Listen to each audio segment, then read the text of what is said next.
Début du XXe siècle, la Lorraine est en pleine ébullition. On parle même de Texas lorrain. Les mines sont en pleine activité, les usines poussent comme des champignons. Le besoin en main-d'œuvre est important.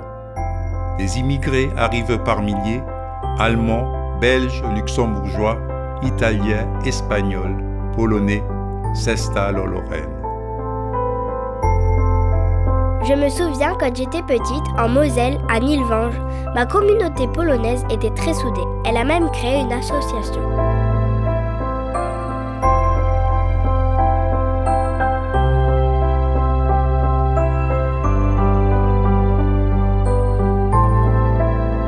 L'association commence en 1918. Donc 1918, donc dans la période tout de suite après-guerre, les Polonais qui, pendant cette période de guerre, se sont retrouvés dans cette partie de la France, se retrouvaient dans une situation compliquée où le retour dans leur pays était pratiquement impossible, parce qu'il n'y avait rien encore de mis en place.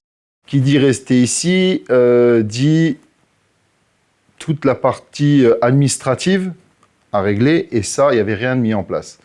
Donc en fait, ce qui s'est passé au départ, c'est que c'est une association qui a été créée pour les travailleurs immigrés. Donc tous les travailleurs qui travaillaient à l'époque à Knutange-Nilvange, la SMK. C'était un rôle un peu de consulat, parce que en fait, c'est elle qui permettait aux ouvriers d'avoir leurs papiers. Mais mon père il est venu dans les années 1920, et ma mère aussi à peu près. Ils sont venus à peu près dans les mêmes années, peut-être à une année de différence. C'est Pichowski qui était en ce moment-là qui est venu, et il n'y avait pas de travail en Pologne. Et finalement, il y a beaucoup de Polonais qui ont pu venir ici. Et bien sûr, il a suivi comme les vagues, comme aujourd'hui, les immigrés qui viennent ici pour trouver du travail. C'était à peu près la même chose finalement. Alors, il y avait tous les mineurs, et ici, il y avait tous les métallurgistes. Dans ce temps-là, on n'avait pas des stades ici. Hein.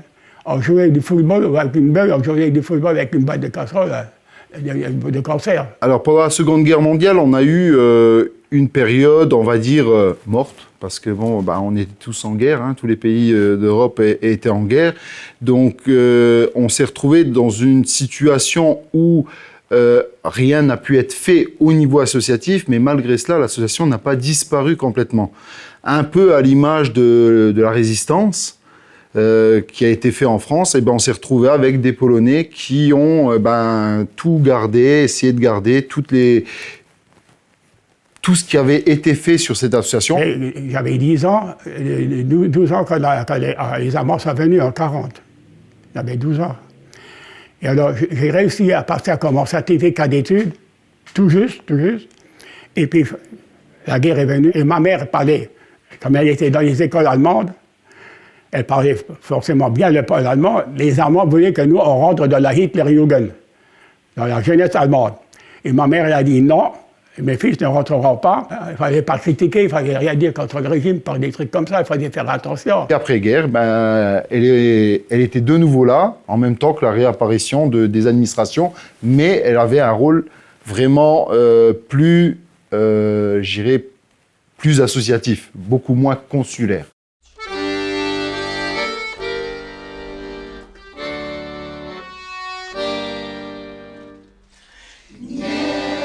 Plusieurs fois, ma grand-mère me prenait avec à la chorale polonaise. C'est là que j'ai appris à chanter. C'était super.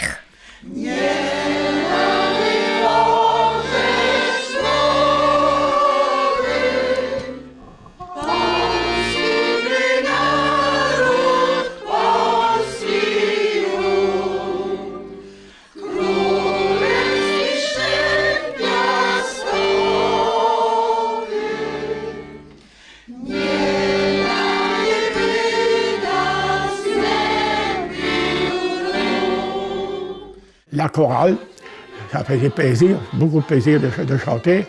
Et surtout, le copain, l'accordéon, lui, il jouait, et moi je chantais pratiquement tout le folklore polonais ici, dans l'Est de France. Il n'y a personne qui le connaît, mais moi j'ai chanté, même par cœur. Wiławianki rzucała je do falującej wody, wiławianki rzucała je do wody. a gdy ona nad Wisłą te wianki wiła, przyszedł do niej harcerek młody. A gdy ona nad Wisłą te wianki wiła, przyszedł do niej harcerek młody. La communauté polonaise, c'est aussi de belles histoires d'amour. J'ai rencontré mon mari en Pologne, oui, c'est ça. Il est venu chez sa grand-mère pendant les vacances. Après ça, il m'a invité de venir ici en France. C'était en octobre. Donc je suis venue ici pour la première fois en 1999. Donc j'ai dit à ma maman, parce que j'avais le travail en Pologne, j'ai travaillé, et puis j'ai dit à ma maman, voilà, j'ai une invitation pour aller voir la France, en France. Comment... Et puis donc elle m'a dit, mais c'est loin, est-ce que tu es sûre de partir? J'ai dit, bah oui, c'est juste pour voir comme ça. Et puis je suis partie, je connaissais pas, je parlais pas, je connaissais pas même pas un mot en français. Donc le vendredi matin, je suis entrée dans un bus et puis je suis arrivée à Metz samedi à midi. J'étais venue en France en 1994, donc ça fait exactement 24 ans que je suis en France. J'étais venue pour fonder une famille. Donc, je me suis mariée, donc j'ai 2 enfants. Je ne parlais pas presque un seul mot à part bonjour et merci en français.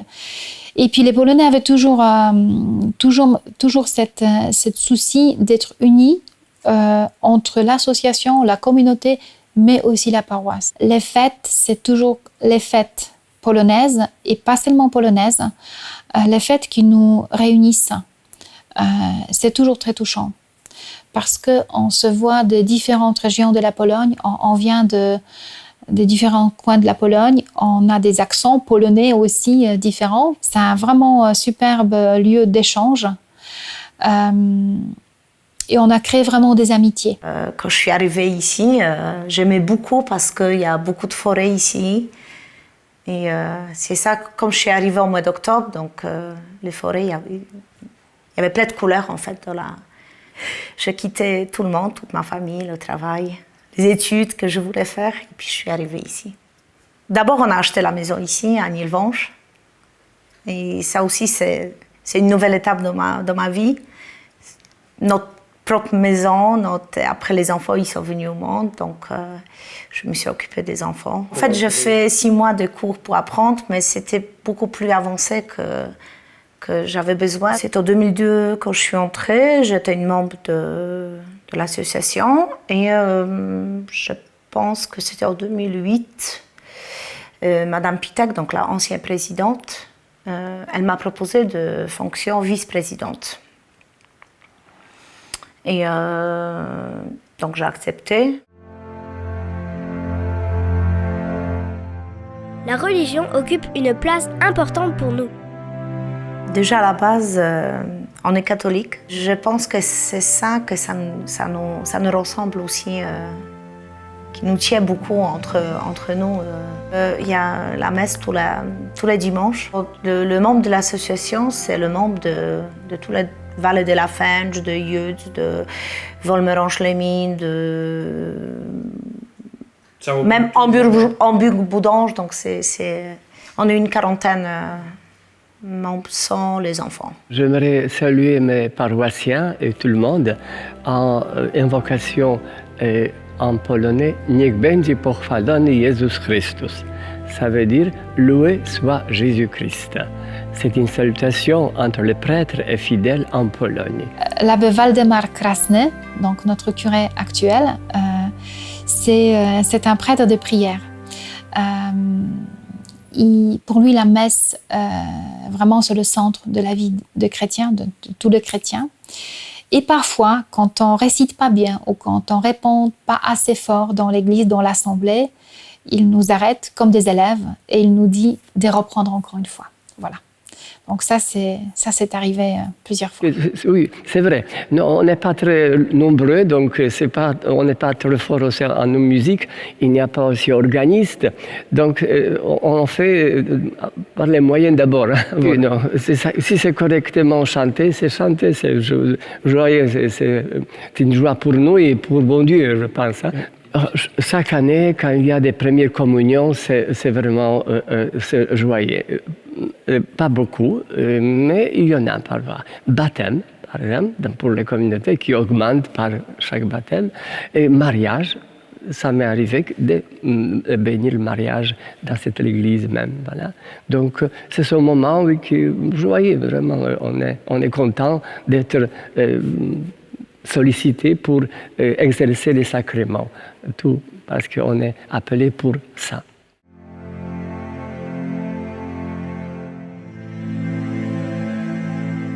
Fête religieuse comme un commencement à Noël, après Pâques, et 15 août, Toussaint, on célèbre, on fête cette fête-là religieuse. Et aussi, on a fête de 3 mai, des constitutions de 3 mai. C'est une fête très importante pour la Pologne et pour Polonais. Donc, on fête par la messe solennelle et après académie, festivités dans la salle, quelque part, salle commune. Et ça continue. Encore, on a des opoathèques, ça veut dire partage de pain d'azime. C'est l'occasion de Noël. D'abord, cette opoathèque, ce pain d'azime, est partagé à réveillonner de Noël. Hein? À la veille de Noël, soir, on fait repas et on commence par partager cette opoathèque. On se réunissait aussi pour la fête des mères. C'est hyper important pour la communauté qui se trouve dans un pays qui n'est pas le leur, parce que souvent les mamans de certains sont en Pologne. Et pour fêter ça en paroisse ou dans une communauté, c'était très important. Donc les enfants on préparait avec les enfants un spectacle. Parfois c'était la danse, avec des poèmes, avec des textes, avec un fond musical, avec des chants.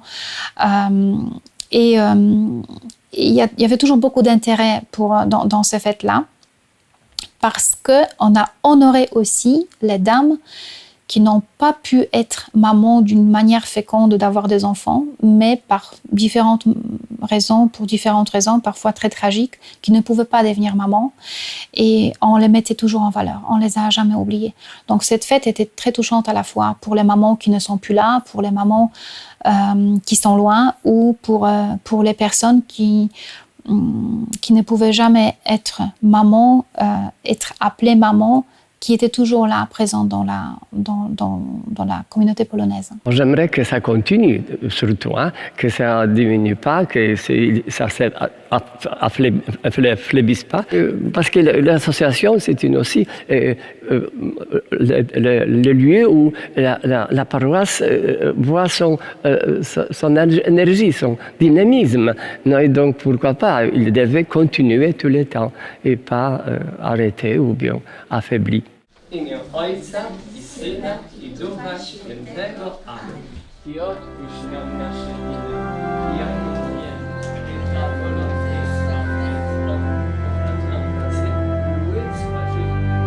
Pour conserver notre culture, notre langue polonaise, un curé a œuvré à la renaissance de l'école polonaise, le père Andrzej Kurek. Nous gardons de lui de très bons souvenirs. Il tenait beaucoup à ce que l'école ne soit pas uniquement l'apprentissage. Bon, donc on commençait tout modestement avec les livres qu'on a fait venir de Pologne. L'école, c'était un lieu vraiment de rencontre pour les parents, pour les enfants.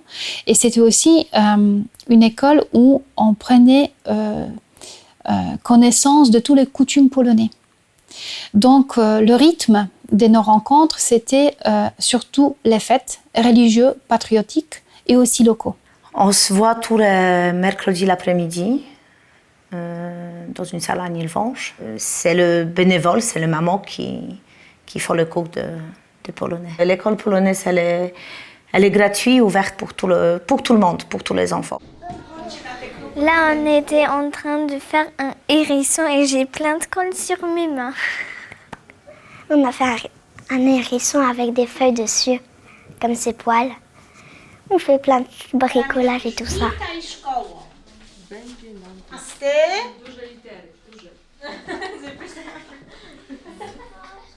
L'école polonaise, c'était d'aller à l'école, voilà, d'apprendre le polonais, d'enraciner en fait, cette langue qui est ma langue natale en fait. Avec ma sœur, c'était familial, c'était notre deuxième famille en fait ici, hein, tout simplement.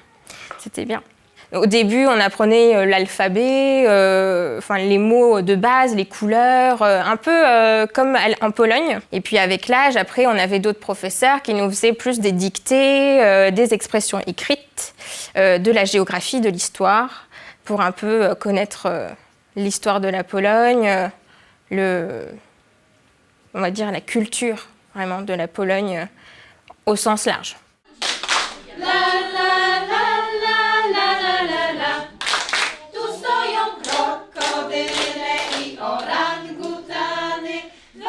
L'école polonaise reste gravée à vie dans notre mémoire avec de magnifiques souvenirs. Ouais, mon plus beau souvenir, c'était quand on m'avait donné le rôle de Marie, c'est le rôle principal avec Joseph, alors j'étais très contente. Là, c'est quand j'ai chanté à la crèche vivante.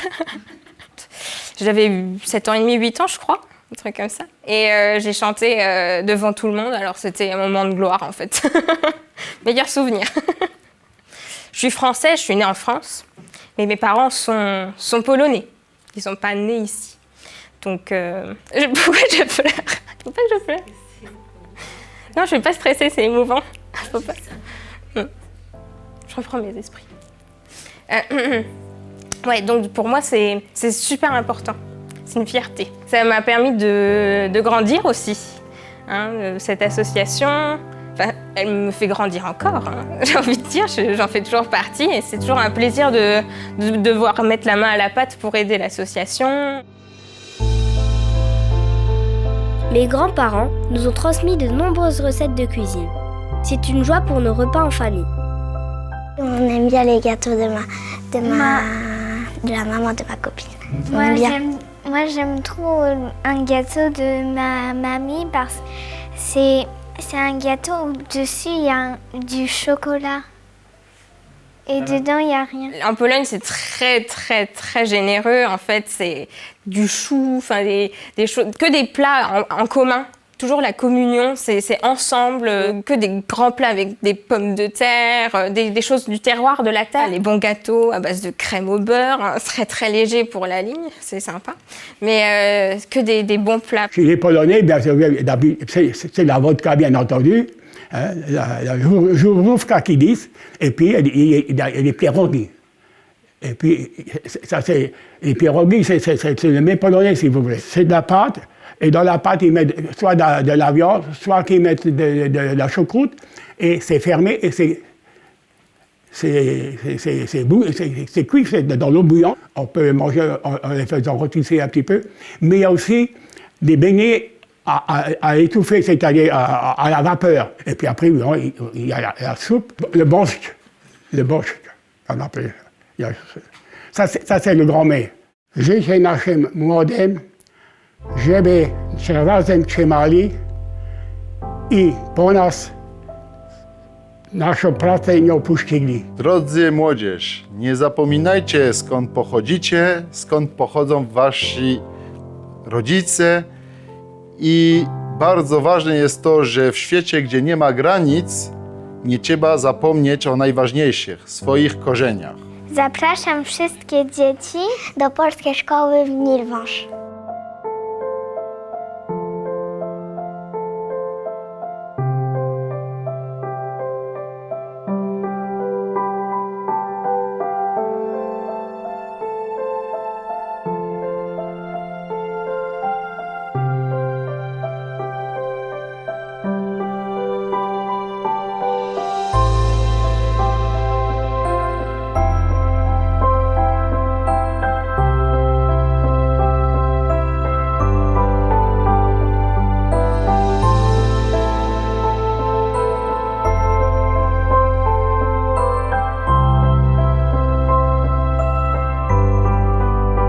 Je suis contente de vous avoir fait part de mes souvenirs d'enfance dans cette belle association. Restons unis comme nous l'avons toujours fait depuis 100 ans.